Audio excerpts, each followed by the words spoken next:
तो hello friends, हमने पिछली क्लास में हमने क्या सीखा था कि वहाँ पे बहुपद दिया रहता था। ठीक है, बहुपद दिया रहता था और हमें शून्य ज्ञात करने होते थे और शून्य के गुणांक और योगफल है ना, और उसकी सत्यता ज्ञात करनी होती थी। लेकिन यहाँ पे हमें बहुपद ज्ञात करना है ना, शून्य के योग और गुणनफल क्रमशः दिए हुए हैं। ठीक है, जैसे कि हमारे पास पहला नंबर है 1/4 और -1 दिया हुआ है। तो इसमें कुछ नहीं करना है ना। मैं कैसे करना है, बहुत मतलब सरल क्वेश्चन है, बहुत कठिन नहीं है। आपको समझना होगा यहाँ पे है ना। 1/4 और -1 ये दोनों दिए हुए हैं शून्य का योग तथा गुणनफल, मतलब ये योग हो गया और ये गुणनफल हो गया। ठीक है फ्रेंड्स, आपको कुछ नहीं करना है ना। यहाँ पे हम हल करेंगे पहला क्वेश्चन और बहुत ही सरल है। आप लास्ट तक वीडियो देखो ना, आपको बहुत जल्दी समझ में आ जाएगा।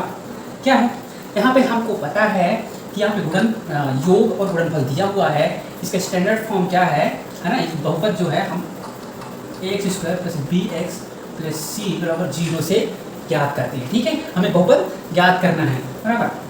तो यहाँ पे हम अल्फा और बीटा को तो शून्य मान लेते हैं। ठीक है, तो अल्फा और प्लस बीटा का योग कितना दिया हुआ है, 1/4। ठीक है, 1/4। तो इसका क्या होता है, -x का गुणांक पढ़े थे ना, -x का गुणांक बटे x² का गुणांक। ठीक है, तो यहाँ का इसका स्टैंडर्ड फॉर्म क्या होता है, -b/a, राइट, -b/a होता है। ठीक है, अब जब -b/a होता है तो यहाँ पे हम इसको लिख सकते हैं, ना कि -b = 1 और -b = 1 और a = 4 लिख सकते हैं कि नहीं लिख सकते। और अगर मैं इसको ऐसा लिख दूँ कि b बराबर ये माइनस इधर चला जाएगा तो -1 हो जाएगा और a बराबर 4। ठीक है, ये हो गया। और इसका गुणनफल अगर कहूँ कितना दिया हुआ है, -1 दिया हुआ है। और इसका क्या होता है, अचर पद बटे x² का गुणांक। तो उसमें कैसा आएगा, c/a। ठीक है, अचर पद c आएगा ना, अचर पद और x² 1 तो c/a। ठीक है, अब मैं आपको कहूँ कि a बराबर तो हमने पहले से 4 मान लिया है। ठीक है, मतलब a हमने 4 मान लिया है पहले से। ठीक है, और ये -1 जो है अल्फा × बीटा, मतलब -1 कैसे आया, c में a का भाग दे देंगे ना, तो -1 आना चाहिए। ठीक है, मतलब -1 आना चाहिए। ठीक है, मतलब ये 4 है हमारे पास। ऐसी कौन सी संख्या है जिसमें हम 4 का भाग दें तो -1 हो जाए। तो सीधी सी बात है कि -4 हो जाएगा ना, 4 का जब भाग देंगे -4 के तभी तो -1 आएगा ना, तो -4 आएगा। तो हम यहाँ पे क्या लिख सकते हैं, तो c बराबर -4 लिख सकते हैं ना, c बराबर -4। ठीक है, तो यहाँ पे कितना आ गया, a बराबर 4 आ गया, b बराबर -1 तो c बराबर -4। ठीक है, अब इस फॉर्म में हम सेट कर देते हैं। तो क्या आएगा, a बराबर 4 इसको ले जाएंगे, a बराबर 4 जो ax² है तो मतलब 4x² बराबर प्लस bx। ठीक है, तो b बराबर यहाँ पे -1 है तो प्लस जो है माइनस बदल जाएगा, तो कितना हो जाएगा, -1 को तो लिख नहीं सकते। ठीक है, x 1 को सो कराने पर -x हो गया और प्लस c है तो c बराबर कितना है, -4, तो यहाँ पे आ जाएगा -4।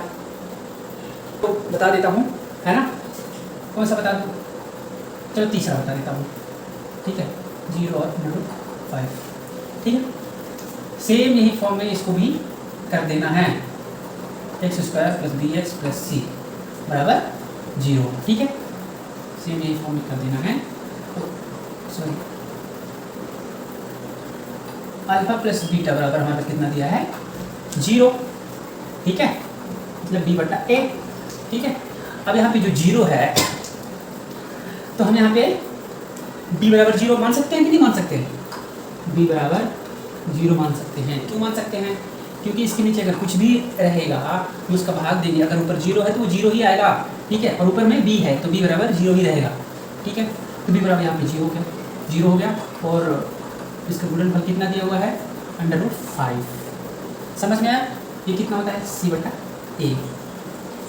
होता है ना।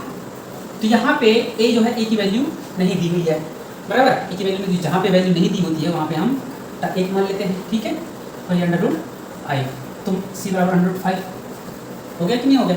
और यही वैल्यू में फिर से इसको सेट कर देते हैं। हमारे पास क्या आया था, a बराबर 1 मान लिया तो a बराबर 1 हो गया, b बराबर 0, c बराबर √5। समझ में आया, तो यहाँ पे क्या बन जाएगा, x²। ठीक है, b का मान 0 है तो 0 नहीं आएगा और प्लस हो जाएगा √5। समझ में आया कि नहीं आया? यही है, बाकी आप आसानी से कर ही सकते हो। ठीक है, तो कैसी लगी वीडियो? आसानी से जाके हल कर लो। Thank you.